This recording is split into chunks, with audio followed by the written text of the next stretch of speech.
शिशु संगोपन संचलित सविता रमेश फिरोदिया प्रशाला अहमदनगर। कक्षा 5वीं, विषय हिंदी, पाठ सपूत।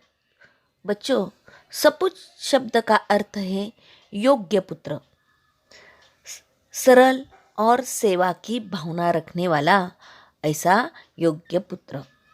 इस कहानी में भी एक ऐसे ही पुत्र के बारे में बताया गया है। चलो हम देखते हैं यह सपूत कैसा है। बच्चों, बहुत पुरानी बात है।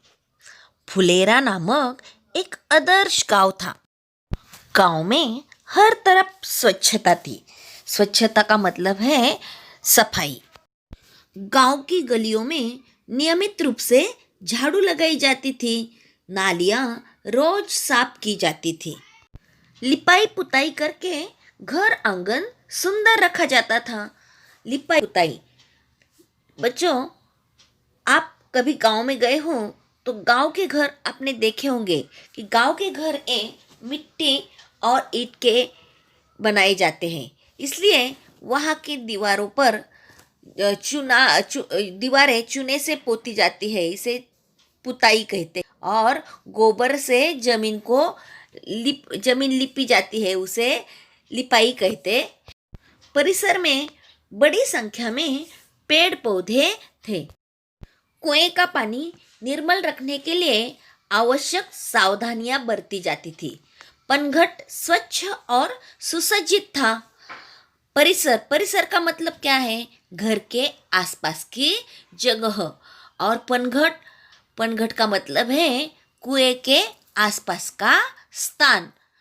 और निर्मल का मतलब है साफ सुथरा। तो इस पनघट का परिसर स्वच्छ और सुसज्जित था।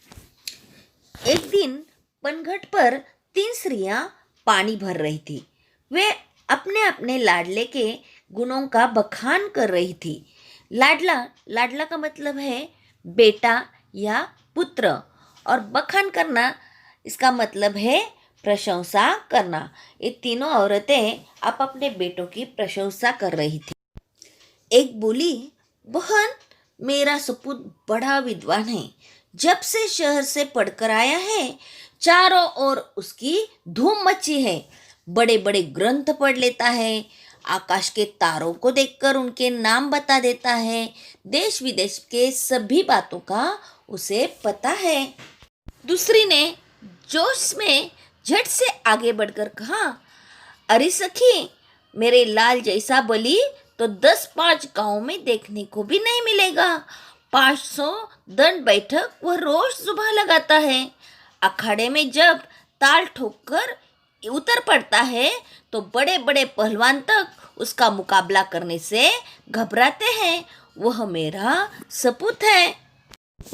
बलि का मतलब है बलवान, और ताल ठोकना इसका मतलब है कुश्ती के लिए ललकारना। मुकाबला का मतलब है सामना।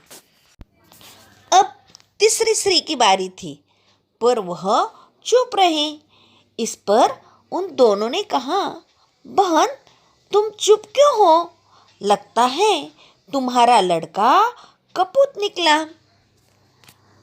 कपूत का मतलब क्या है? बुरा पुत्र।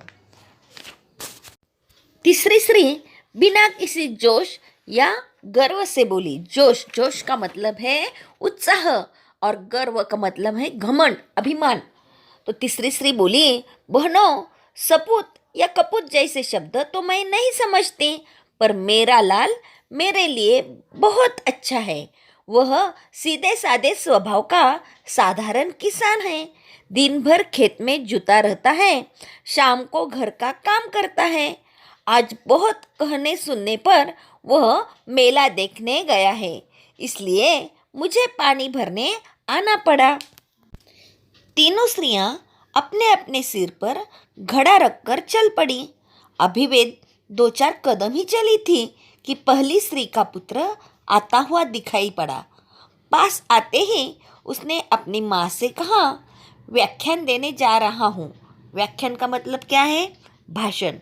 भोजन वही करूँगा। यह कहकर वह तेजी से चल गया। तभी दूसरी स्त्री का पहलवान पुत्र भी आता हुआ दिखा। वह मतवाले हाथी की तरह झूम रहा था।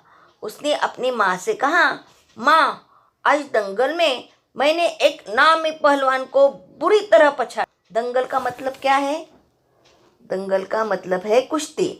पानी लेकर जल्दी घर पहुंचना, मुझे जोर की भूख लगी है। यह कहकर वह घर की ओर बढ़ गया। अंत में तीसरी स्त्री का पुत्र भी आ पहुंचा। वो बड़ा ही सीधा साधा था। आते ही उसने अपने माँ के सिर से घड़ा कर अपने सिर पर रख लिया और बोला, माँ, तुम क्यों पानी भरने चली आई?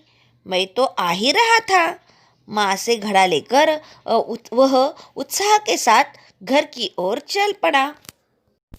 यह देखकर अन्य दोनों स्त्रियों का सिर संकोच से झुक गया। उन्हें बोध हो गया था कि कर्तव्य और सेवा के बिना ज्ञान एवं बल अधूरे हैं। वे समझ गई कि सपूत तो तीसरी स्त्री का बेटा ही है। संकोच का मतलब है शर्म और बोध का मतलब है ज्ञान। इस तरह तीसरी स्त्री का बेटा सपूत निकला। धन्यवाद।